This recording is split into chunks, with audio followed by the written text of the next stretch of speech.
ብሔርም እንዳለ ታምናለህ አንተ? አዎ። እንዴት ብሔር የለም አንተ? እኔ ብሔር ምንድነው ደግሞ? ብሔር የለም? ምንድነው ብሔር? እስቲ አስረዳኝ። እኔ ብሔሬ ትግራዋይ ነው። አንተ ትግራዋይ ነህ? ክርስቲያን ነህ? ጋዴስ ነህ? አዎ።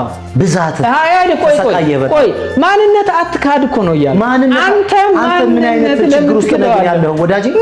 እኔ አሁን ከሚዲያ ጀርባ አልተውም አገኛለሁ። ትግራዋይ ነህ? ክርስቲያን ነህ? ጋዲዝም ነህ? ስቃይ ውስጥ እኮ ነው። አሁን አንተ ለሰው ሐሳብ የሚሆን ሐሳብ አለ? አሁን አንተ ከብሔር ከዚህ ቆይ አና ቆይ ማለት እኮ አዳምጠኝ። ማለት ስትሆን ትግሬ ሲባል የአማራ ልብ ምን ቆይ ትግሬ የሚባል አሁን ቆይ አንተ ህዝብ ጋር ታጣላይ ቆይ ትግሬ የሚባል ትግሬ ሳይሆን ኖ ትግራዋይ በለው ትግሬ ይውልና እቺ ፈውስ እንድትሆን ነው ለኢትዮጵያ ህዝብ። ትግርኛ የሚባል ቋንቋ ባህል አለ። በደንብ አዳምጠኝ። አማርኛ የሚባል ቋንቋ ባህል አለ። ኦሮሞኛ የሚባል ቋንቋ ባህል አለ። ኦሮሞ የሚባል ግን ሰው የለም።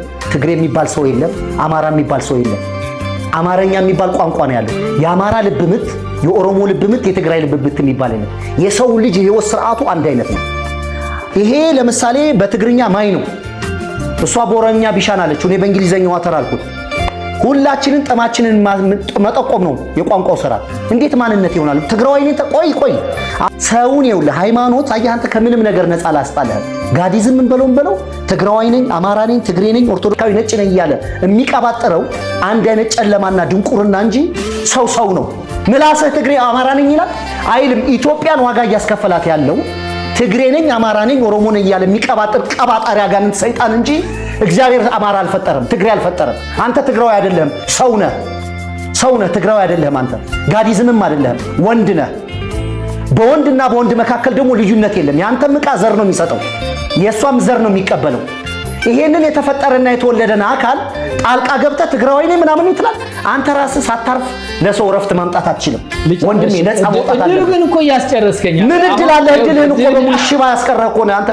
እንደገና ድንቁርና ጨለማነት ወደ ሌላ ለሱ ታስተላልፈኛ። መጀመሪያ ማድረሳለሁ ጸጥ ብዬ ነው ማለት ምን ይደመጣል? ምን ይደመጣል? ይኸውልህ ተድላ ወዳጄ፣ አሁን በእንዲህ አይነት መንገድ ማንደማመጥ ያንኑ ሃይማኖት ድግምት ልታመጣብን ልታስተላልፍብን ጸጥ ብለህ ስማ አንተ። ህግና ስርዓት ጸጥ ብለህ ስማ። ትግራዋይ ነኝ ይላል አንተ። ሁለተኛ ይሄን ቋንቋ እንዳትገባ